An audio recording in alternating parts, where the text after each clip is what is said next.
Welcome to Khyati connects. నేను విద్య. తెలంగాణ రాజకీయాల్లో భారత రాష్ట్ర సమితి వర్కింగ్ ప్రెసిడెంట్ కేటీఆర్ చేసిన వ్యాఖ్యలు ఇప్పుడు తీవ్ర దుమారం రేపుతున్నాయి. 2023 అసెంబ్లీ ఎన్నికల్లో పార్టీ పరాజయంపై ఆయన మొదటిసారి స్పందించారు.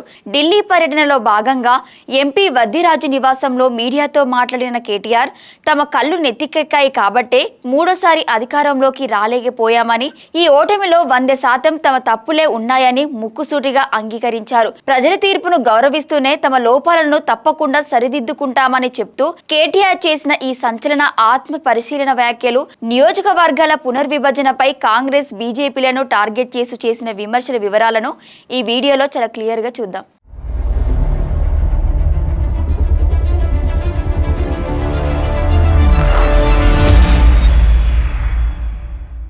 తెలంగాణలో అధికార మార్పిడి జరిగిన తర్వాత బీఆర్ఎస్ పార్టీ తన ఉనికిని కాపాడుకోవడానికి మరియు క్షేత్రస్థాయిలో కేడర్ను బలోపేతం చేసుకోవడానికి సరికొత్త ఆత్మ పరిశీలన వ్యూహాలతో ముందుకు సాగుతోంది. ఈ నేపథ్యంలో ఢిల్లీ పర్యటనలో ఉన్న బీఆర్ఎస్ వర్కింగ్ ప్రెసిడెంట్ కేటీఆర్ జాతీయ మీడియాతో మాట్లాడుతూ గత ఎన్నికల ఫలితాలపై అత్యంత బహిరంగంగా స్పష్టంగా స్పందించారు. తాము 10 ఏళ్ల పాటు అధికారంలో ఉండి రాష్ట్ర అభివృద్ధి కోసం ఎంతో కృషి చేసినప్పటికీ ఓటమిలో 100% తమ తప్పులే ఉన్నాయని ఒప్పుకున్నారు. కాంగ్రెస్ పార్టీ ఇచ్చిన 6 గ్యారంటీలను ప్రజలు బలంగా నమ్మారని, అలాగే 10 ఏళ్ల పాటు బీఆర్ఎస్ అధికారంలో ఉండటంతో ఇతరులకు కూడా ఒక అవకాశం ఇవ్వాలని ఓటర్లు భావించారని ఆయన అభిప్రాయపడ్డారు. బీఆర్ఎస్ కేవలం 1.8% ఓట్ల తేడాతో దాదాపు 4 లక్షల ఓట్ల వ్యత్యాసంతోనే అధికారాన్ని కోల్పోయిందని కేటీఆర్ గుర్తు చేశారు. అయితే 2018 ఎన్నికలతో పోల్చుకుంటే ఈసారి బీఆర్ఎస్ ఓటు బ్యాంకు దాదాపు 10% తగ్గడం వాస్తవమేనని ఆయన అంగీకరించారు. రాబోయే రోజుల్లో తెలంగాణలో ప్రధాన పోటీ కాంగ్రెస్, బీఆర్ఎస్ మధ్య ఉంటుందని, రాష్ట్రాధికారం కోసం తహతహలాడుతున్న బీజేపీకి ఇక్కడ కనీసం సీఎం అభ్యర్థే లేరని ఎద్దేవా చేశారు. వచ్చే ఎన్నికల్లో జూబ్లీహిల్స్ ఉప ఎన్నికల తరహా ఫలితాలే పునరావృతమవుతాయని, బీజేపీకి డిపాజిట్లు కూడా దక్కవని జోస్యం చెప్పారు.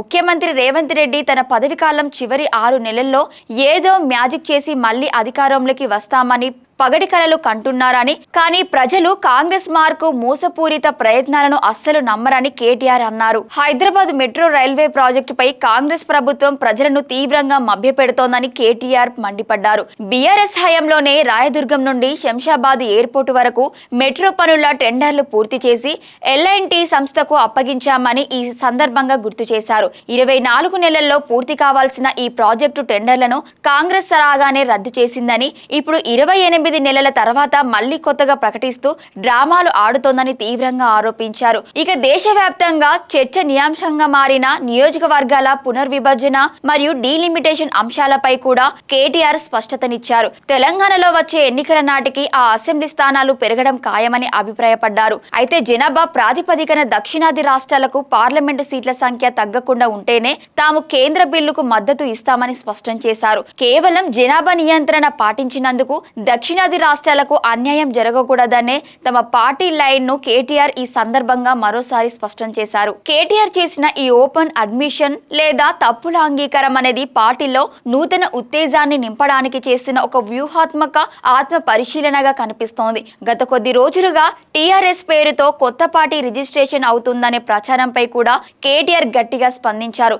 ఎవరైనా ఆ పేరును తిరిగి వాడాలని చూస్తే బీఆర్ఎస్ శ్రేణులు, అభిమానులు ఖచ్చితంగా అభ్యంతరం వ్యక్తం చేస్తారని, ఇప్పటికే కేంద్ర ఎన్నికల సంఘానికి కూడా ఫిర్యాదు చేసి ఉంటారని తెలిపారు. ఈ సందర్భంగా తాను అయినా మరెవరైనా సరే పార్టీ కంటే పెద్దవాళ్ళు కాదని, పార్టీనే సుప్రీం అని కేటీఆర్ క్యాడర్ కు అత్యంత స్పష్టమైన సందేశాన్ని ఇచ్చారు. సాధారణంగా ఏ రాజకీయ పార్టీ అయినా ఓడిపోయినప్పుడు ఈవీఎంలపైనో లేదా ప్రత్యర్థుల కుట్రలపైనో నెపం నెట్టడానికి ప్రయత్నిస్తోంది. కానీ బీఆర్ఎస్ అగ్రనాయకత్వం తాము చేసిన తప్పులను బహిరంగంగా ఒప్పుకోవడం ద్వారా ప్రజల్లో పోయిన విశ్వసనీయతను మళ్లీ సంపాదించుకోవాలనే బలమైన సంకేతాన్ని పంపుతోంది. వచ్చే ఎన్నికల నాటికి కాంగ్రెస్ పై పోరాటానికి పార్టీని సమాయత్తం చేసే వ్యూహంతో కేటీఆర్ ఉన్నట్లు స్పష్టమవుతోంది. పరిపాలనలో చేసిన మంచి పనులను ప్రస్తావిస్తూనే రాజకీయంగా ప్రజలకు దూరం కావడం వల్లే ఈ పరిస్థితి వచ్చిందని ఒప్పుకోవడం ద్వారా కోల్పోయిన కేడర్లో సరికొత్త ఉత్సాహాన్ని నింపవచ్చనేది బీఆర్ఎస్ ఆలోచనగా కనిపిస్తోంది. గత ఎన్నికల ఓటమికి గల కారణాలను మరియు తాము చేసిన తప్పులను బహిరంగంగా అంగీకరిస్తూ బీఆర్ఎస్ వర్కింగ్ ప్రెసిడెంట్ కేటీఆర్ చేసిన వ్యాఖ్యలు పార్టీలో సరికొత్త ఆత్మ పరిశీలన అధ్యాయాన్ని తెరిచాయి. తప్పుల నుండి పాఠాలు నేర్చుకొని భవిష్యత్తులో బీఆర్ఎస్ మళ్ళీ కాంగ్రెస్ పై పోరాటంలో ఎంతవరకు పుంజుకుంటుందో కాలమే నిర్ణయించాలి. మరి ఎన్నికల ఓటమిపై మరియు పార్టీ చేసిన తప్పులపై కేటీఆర్ చేసిన ఈ బహిరంగ ప్రకటనపై మీ అభిప్రాయం ఏంటి?